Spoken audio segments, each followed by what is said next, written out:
تشكيل الأهلي المتوقع لمواجهة مازيمبي في دوري أبطال إفريقيا بعد تصريحات من مارسيل كولر عن إمكانية الدفع بمحمد الشناوي وإمام عاشور في مباراة مازيمبي.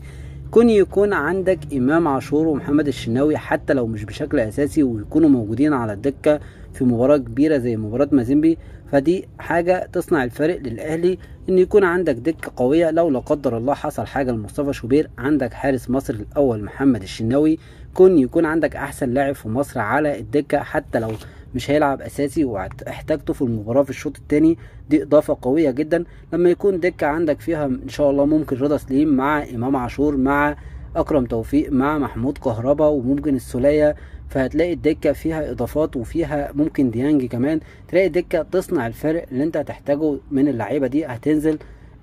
تغير سير اللقاء، وده شيء مميز جدا بدكة قوية. تشكيل المتوقع للأهلي بعد تصريحات من مارسيل كولر: في حراسة المرمى مصطفى شوبير، باك يمين محمد هاني، قلبين الدفاع محمود متولي ومحمد عبد المنعم، باك شمال علي معلول، في نص الملعب مروان عطية هيبدأ إن شاء الله بكرة بشكل أساسي في مركز رقم 6، وفي الناحية اليمين ناحية اليمين في مركز رقم 8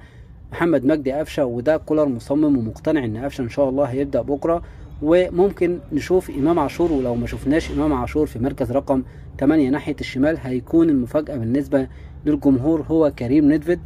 كولر بيفكر بشكل كبير جدا انه يبدأ في مركز رقم 8 ناحية الشمال بكريم ندفد على حساب السولية، ويخلي السولية دكة. في مركز الجناح اليمين كولر الى حد ما لحد دلوقتي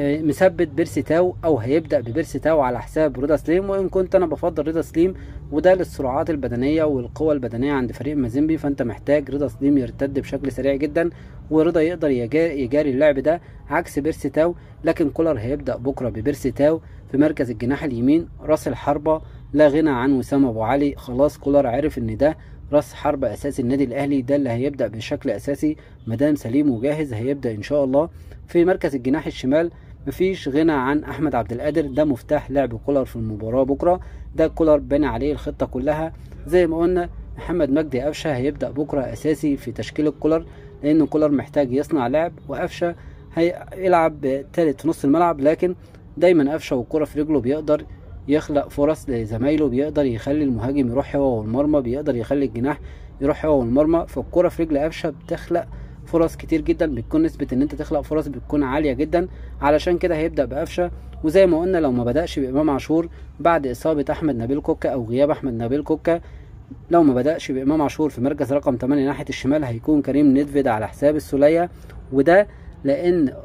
كولر مقتنع جدا بكريم ندفد، وكمان علشان الدور المطلوب من كريم ندفد في المباراة دي الضغط العالي، استخلاص الكرة من اقرب نقطة، الحركة والنشاط داخل نص الملعب، وده كولر بيحبه في امام عاشور، بيحبه في احمد نبيل كوكا، وكمان بيحب الستايل ده في كريم ندفد. علشان كده التشكيل محمود متولي كولر مقتنع بيه جدا بعد الاداء اللي قدمه، مقتنع ان هو جاهز، ومقتنع ان هو فنيا في المباراة دي هيفيده بشكل كبير جدا، علشان كده هيبدأ بيه على حساب رامي ربيعة. ده التشكيل المتوقع والتشكيل المثالي والأقرب للأهلي قدام مازيمبي. إن شاء الله يكون ماتش كبير، إن شاء الله نقدر نكسب بدل